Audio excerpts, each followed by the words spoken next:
सब तो जो सो घणो टाइम बयान जे तांजो मां यार ही तई में बदल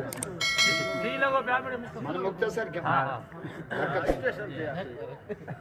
तॾहिं त मूंखे बि मानी न खाराई अथई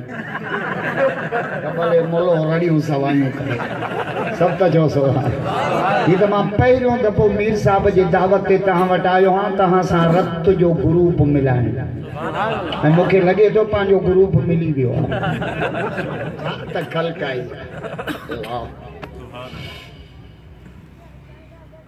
हज़रत ईसा अलैहिस्सलाम जाओ अम्मा मरियम स्कूल में खड़ी है नंढड़ो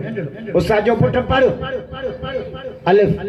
जैसे अलिफ जे अल्फ जी माना जे माना काने का जे माना की काने तेरे आजा अल्लाह सजी दुनिया बि लफ्ज़न ते बिहारिया एड़ो काब नून रब जो कुन थी त थी पई तू तो जे अल्फ जी माना काने का मास्टर जा पगर गडी छे नंढड़ो बार मास्टर जो चो अलिफ जे अल्फ जी माना कोने ची माना किया कोने चलो तो मास्टर जो तू बुधा ची लव कुर्सी ता वेह बेंच ते अचई कुछ कोन चलो ईसा अलैहिस्सलाम कुर्सी ते चढ़ी बैठो मास्टर बेंच ते बैठो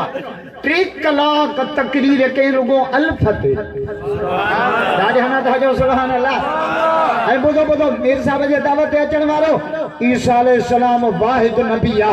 जे जमन सा तकरीर कया राजा चोना था जो सुभान अल्लाह वो तकरीर कुरान में लिखल है अल्लाहु अकबर हाय हाय एड़ी तकरीर के अल्फत ईसा मास्टर जा पगर निकल तो मास्टर उठी मिरड़ ते चुम्मी दई जे तू पढ़ण ना आयो तू पूरी कायनात के पढ़ाना सुभान अल्लाह जो त नबियन जो उस्ताद अल्लाह बेटा ही चालो जे पढ़णो आ पर खेड़ो न त पढ़णो आ मजाक सबक सुप्रिय जे मुझे अंदर में कया मोताक पर रख जाए रब पाक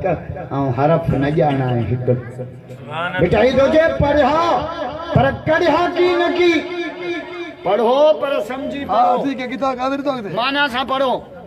किताब असा पढ़ूं अता समझो एकरे हमरा के अंग्रेजी जो शौक जो लफ्ज ही बस सिखो एकड़ो यस जो नो बिनीन जी माना न पई अचे बनिए ते बैठो मानू मोटियो पुलिस अची वई के मानू तो मारियो अचे यस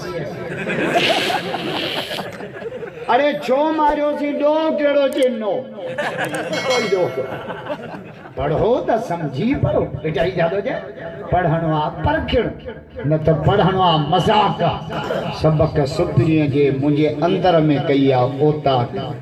पर्दो रख जाए रब पाक हरफ न जाना हिकड़ो